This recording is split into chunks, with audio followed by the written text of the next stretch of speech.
Hello and welcome to Dining with Death. This episode is on my playlist, Dining with the Departed, where we talk about famous or infamous people who have passed. We discuss their lives and their careers, what they're famous or infamous for, and then I show you and taste their favorite food, sometimes their last meal. I'm Stacey Lee. Let's begin. Where do I even start with this icon? I've had this man on my list since I started covering celebrity deaths, and it's so intimidating. Not only are there so many different facets of this life story, but Michael Jackson belongs to the world. Everyone has their own individual take on him, on who he was, on what he was about. And it's scary to try and cover someone like that without the controversy. Throw in the very serious charges against him, and yes, there's a reason I keep putting this death at the bottom of my list. It's just a lot to cover. So what I'm going to do today in the 15 to 20 minute format for this playlist is stick to the highlights of Michael Jackson's life and career, and then we will talk a little about the most controversial part of his life, his death and his legacy. There is no question he will forever be the king of pop. But was he also a predator? Michael Joseph Jackson was born on August 29, 1958 to Joe and Catherine Jackson. He was the eighth child born to this very famous family, which consisted of his siblings, Robbie, Jackie, Tito, Jermaine, LaToya, and Marlon. Janet and Randy were born after Michael was. Michael's career began, of course, with the Jackson 5, a group Joe Jackson founded in 1964 when Michael was only 6 years old. The group started out playing on the Chitlin circuit and then signed with Steeltown Records in 1967. They then left Steeltown in 1968 for Motown, which for a while became their home.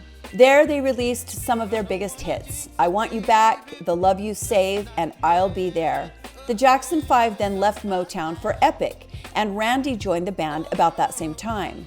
Michael Jackson was always the star of the show. He is, without question, one of the greatest entertainers to have ever lived. He had a very unique singing voice, he was a great writer, and he was a fantastic showman.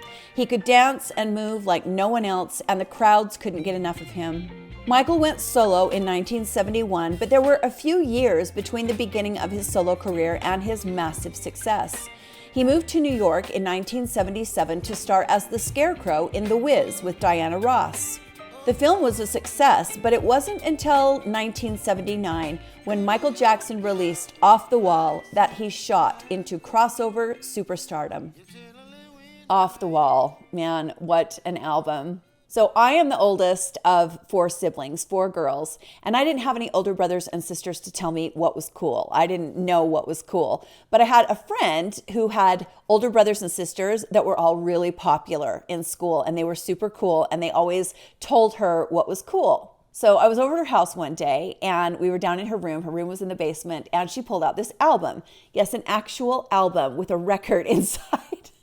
And I remember the photo on the front of just this gorgeous boy with this huge smile and this afro. And he looked like a star. He just looked like a star.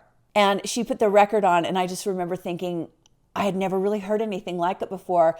I grew up in rural, small town Utah, and our radio stations played the Eagles, and the Doobie Brothers. I didn't hear Motown. I didn't hear that kind of thing. My dad had a lot of records, and he loved to play music, but he listened to like Jim Croce and America, things like that. He did have some Chicago albums that were a little bit funk, but nothing like Motown. So that was new to me. I just remember thinking how cute he was. All the girls thought he was so cute. I don't think he was very interested in us, but we thought he was cute. Off the Wall had the hits She's Out of My Life, and of course, two of the best Michael Jackson songs ever produced, Don't Stop Till You Get Enough and Rock With You. Those two songs, the hours I spent at Ramyumptum's skating rink in Cedar City, Utah. Yes, I said Ramyumptum's. I don't know what it means, but it is a Native American word, and the Native Americans owned a skating rink, and it was called Ramyumptum's. Then we also got another skating rink called Los Hermanos. I think that was after Ramyumptum shut down. But Los Hermanos had this wild mural on the wall of like trolls and fairies and mushrooms and like a castle. With a name like Los Hermanos, like you'd think it would be something Hispanic. I don't know, it was the early 80s in small town Utah. What do you want? But we would roller skate for hours to Michael Jackson. Rock With You, Don't Stop Till You Get Enough. Those were, what great memories. Michael Jackson started winning all kinds of awards. Male Artist of the Year, Favorite Performance of the Year. He won Grammys. He won American Music Awards. He was the darling of the industry. He was one of the most famous men in the world. But as successful as he was, Michael was disappointed that Off the Wall only reached number 3 in the world. He wanted number 1. Michael Jackson teamed up with Queen and Freddie Mercury, recording some demos that were supposed to go on an album of duets. But Michael's increasingly bizarre behavior got in the way. One day, Michael brought a llama to the recording studio. Yes, you heard that right, a llama. Michael and Freddie Mercury also fought over Freddie's drug use. Michael didn't like it, and Freddie wasn't giving it up. So the project was shelved, and the demos weren't released until 2014. In 1982, Jackson's masterpiece, Thriller, was released. It was the best-selling album throughout the entire world in 1983 and became the best-selling album of all time in the United States, selling more than 70 million copies. That's 70. You go platinum at 1 million. 70 million. Thriller was number 1 for 37 weeks, and can we talk about the songs? Billie Jean, Beat It, Wanna Be Startin' Something, Thriller. This was the soundtrack to my childhood. There wasn't a song on that album that wasn't a hit, and still, whenever you hear them, I just don't know many artists that have had the effect on the world population like Michael Jackson has. He wasn't famous, he was fame. He wasn't an icon, he was the icon. Michael continued to perform with his brothers for things like television specials and music events.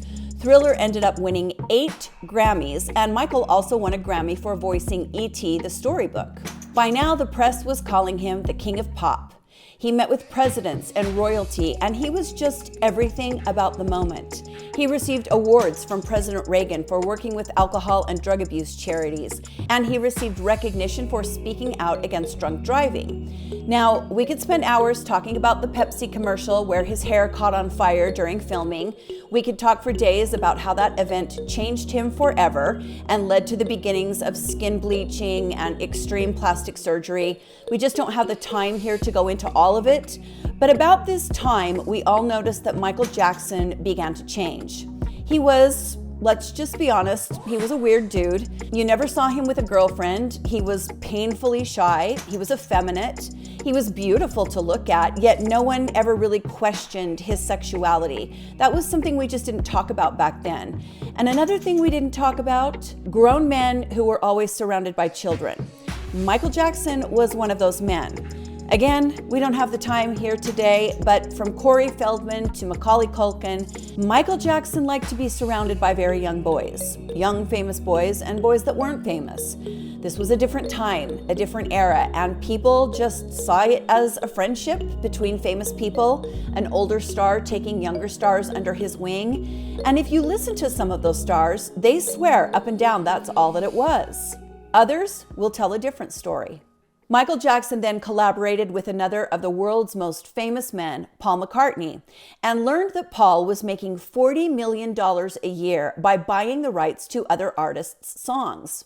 Michael Jackson then began doing the same thing, and he ended up purchasing most of the rights to the Beatles material. This led to a falling out between Paul and Michael. By 1987-1988, Michael Jackson's appearance had changed dramatically. He blamed it on vitiligo, and he was also diagnosed with lupus. He began wearing heavy makeup and often masked himself in public. He wore giant sunglasses and gloves so he didn't have to touch anyone. He became very, very thin, and people knew he was abusing prescription drugs. The tabloids began running stories about him, saying he slept in a hyperbaric oxygen chamber, that he took female hormone shots to keep his voice high, and that he had a shrine to Elizabeth Taylor. The stories were wild, and also, they were mostly true. Then Michael started showing up everywhere with this chimpanzee named Bubbles. He went on some dates with Madonna. You guys, it was a moment in pop culture history. If he wasn't already super famous, Michael then starred in Disney's Captain EO that ran in all the Disney theme parks. One thing that I don't think younger people will ever understand is the fact that we did not have access to celebrities like we do now. You saw celebrities when they were on an award show, or when they went on Johnny Carson, or when they released a new music video. That was it. You had to go to a concert if you wanted to see them outside of that. Now you open TikTok, you open Instagram, your celebrities are right there. They're on lives talking directly to your audience. That just wasn't the case. I was a really big fan of David Bowie and Duran Duran, and I had every picture that had ever been taken of them. So when you got a new picture of them, it was a big deal. And I remember when they cast Michael Jackson in Captain EO, and we were going to see him in a different role, with Disney. And I was so excited to go to Disneyland and watch Captain EO, and it was great. It was a good little performance. In 1987, Michael released Bad, another masterpiece with the hits I Just Can't Stop Loving You and Bad. It also had The Way You Make Me Feel, Smooth Criminal, Dirty Diana. All those songs came from one album. It's crazy. He wrote books and he worked with other stars, and there is just far too much to go into. But I will say that the Dangerous World Tour was really the beginning of the end for Michael Jackson. Dangerous produced the hit Black or White and Remember the Time, but that was about it. Dangerous wasn't bad. It wasn't Thriller. It wasn't Off the Wall. It did not do what the other albums had done. Michael Jackson also started to have some serious health problems, but his work as a philanthropist continued. He got very involved in the AIDS crisis and actually helped initiate legislation during the Clinton administration that funded research for HIV. In 1993, he gave one of the greatest live performances ever at the Super Bowl, and then he gave a rare interview to Oprah where he spoke of his early childhood abuse, and this shocked the world. This was something you just didn't talk about back then, but Michael Jackson was talking about it. In late 1993, the first accusations of child sexual abuse arose. A 13-year-old boy came forward and said he had been molested by Michael Jackson, and Michael Jackson went on trial. Now, as most of you know, we could do 10 episodes on the trial alone. I watched every single second of it. Michael Jackson was often chastised by the judge for showing up late. He would arrive in pajamas. He would arrive popping up out of the sunroof of the limousine and wave to the crowds. It was a media circus. And then, of course, there was the whole salacious business of having to have his genitals photographed. But in the end, there was a settlement, and suddenly it was all over. It was this same year that Michael Jackson suddenly married Lisa Marie Presley. It shook the world. Everyone was in shock that he had suddenly become married. They'd never even seen him go on a date, a real date anyway. Then there was that incredibly strange and very awkward kiss between the two of them at an award show. It was very cringeworthy. The two divorced after 2 years married. I don't know if they were actually really together. By 1997, Michael was kind of a shell of his former self. He looked very different, but he was still making music. Janet had become very famous, and they produced the duet Scream. In my opinion, still one of the best music videos ever made. Wasn't this a good one? I loved it. This same time, Michael suddenly married this totally unknown woman named Debbie Rowe. She became pregnant, Michael claimed by him, but you can look at the children and judge for yourself. We really don't know who their biological father is. Most people believe that the biological father of the two older children is a friend of Michael's named Mark. There's a story where Michael once told people Mark is the biological father of Prince and Paris. We don't know who the surrogate or the father of BG, formerly known as Blanket, is. That is the youngest child. It's all very strange, and I have always felt for Michael Jackson's children. I'm sure it's hard for them to have so much mystery surrounding their father and their conception and their life. It's actually kind of sad when you think about it. The early 2000s saw little new material and just a lot of strange behavior from Michael Jackson. He would show up for events and performances here and there, but then the documentary came out. This was a time when reality TV was new, and again, we didn't see stars live so much, so we were going to get a look into Michael Jackson's life like we never had before. The documentary ended up being a disaster for him. Michael Jackson said things like he didn't see any problem with having kids sleeping in his bed and that he was misunderstood. And then more allegations were raised. And again, he went to trial. In June of 2005, Michael Jackson was acquitted on all counts, but he was never the same. In 2006, it became public knowledge that despite being one of the most famous people in the world, Michael Jackson was having money troubles. He had dumped millions into Neverland Ranch. That chapter of his life is a story all its own, and he was in danger of becoming bankrupt. He started working with different production companies on different projects, but never completed any of them.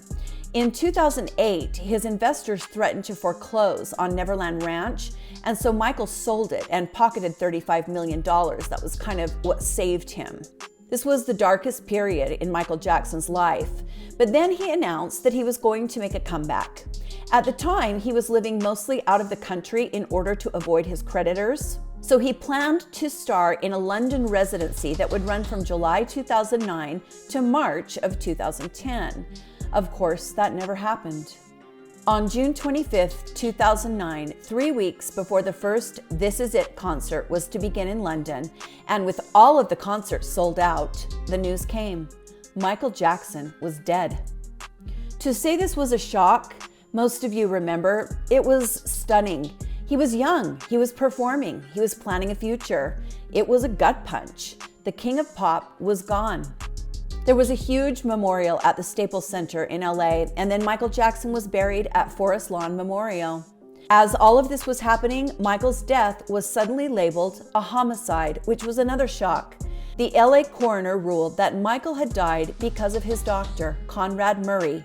Dr. Murray had prescribed lethal doses of medication to Michael Jackson, and he had died of accidental intoxication. His doctor ended up being sentenced to 4 years in prison. It was all very shocking and all very akin to what Michael Jackson's life had been, a series of major ups and major downs and strange occurrences. So what is his legacy? King of pop, master musician, greatest performer of all time? Or child predator, self-loathing, drug-addicted recluse? Perhaps he is both. Michael Jackson had quite a few favorite foods. He liked Kentucky Fried Chicken and he liked pizza, but we actually know what his last meal was, and so that is what I'm going to show you today. Michael Jackson's last meal was a spinach salad with grilled chicken and nuts and craisins. I guess he ate pretty healthy. This is a very healthy dinner.